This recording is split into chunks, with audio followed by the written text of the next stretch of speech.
39 రోజులు 103 మ్యాచ్ల తరువాత ప్రపంచ కప్ ఫుట్బాల్ టోర్నీ ఆఖరి ఘట్టానికి చేరుకుంది. మెస్సీ మెరుపులతో డిఫెండింగ్ ఛాంపియన్ అర్జెంటీనా తమ టైటిల్ను నిలబెట్టుకుంటుందా? టీనేజ్ సంచలనం లమిన్ యామల్ నైపుణ్యం 2010 విశ్వ విజేత స్పెయిన్కు రెండోసారి ప్రపంచ కప్ అందిస్తుందా? అటాకింగ్ ఆట తీరుతో ఈ ప్రపంచ కప్ను పేసిన అర్జెంటీనా ఆటగాళ్లు అదే జోరును తుది పోరులో కొనసాగిస్తారా? అడ్డుగోడలా నిలబడుతూ ప్రత్యర్థి జట్లకు గోల్ కొట్టడమే గగనంలా చేసిన స్పెయిన్ డిఫెన్స్ తుది పోరులోనూ విజయవంతమవుతుందా?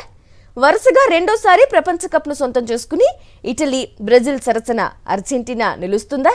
అర్జెంటీనా ఆశలను వమ్ము చేసి ప్రపంచ కప్తో స్పెయిన్ పూర్వ వైభవం సాధిస్తుందా? ఫైనల్ ఫైట్లో కప్పు గెలిచేదెవరు?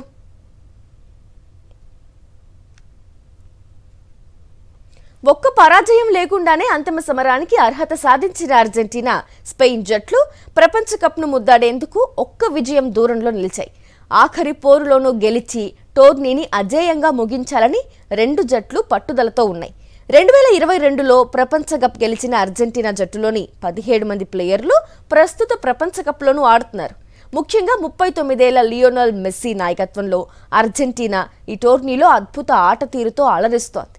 ఈ నేపథ్యంలో ఫైనల్ గెలుపు కిక్ తమదే కావాలని అర్జెంటీనా పకడ్బందీ ప్రణాళికలతో బరిలోకి దిగుతోంది. మరోవైపు 2010లో ప్రపంచ కప్ గెలిచిన స్పెయిన్ జట్టులోని ఆటగాళ్లెవ్వరూ ప్రస్తుత ప్రపంచ కప్లో లేరు.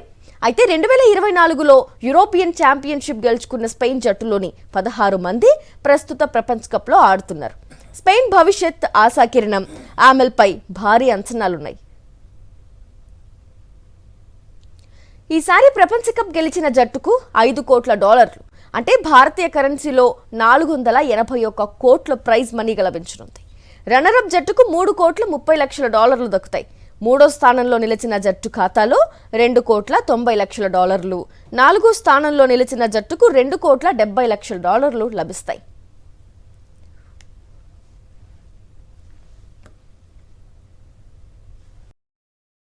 మరిన్ని అప్డేట్స్ కోసం ఛానల్ ను సబ్స్క్రైబ్ చేయండి. నోటిఫికేషన్స్ కోసం బెల్ ఐకాన్ పై క్లిక్ చేయండి.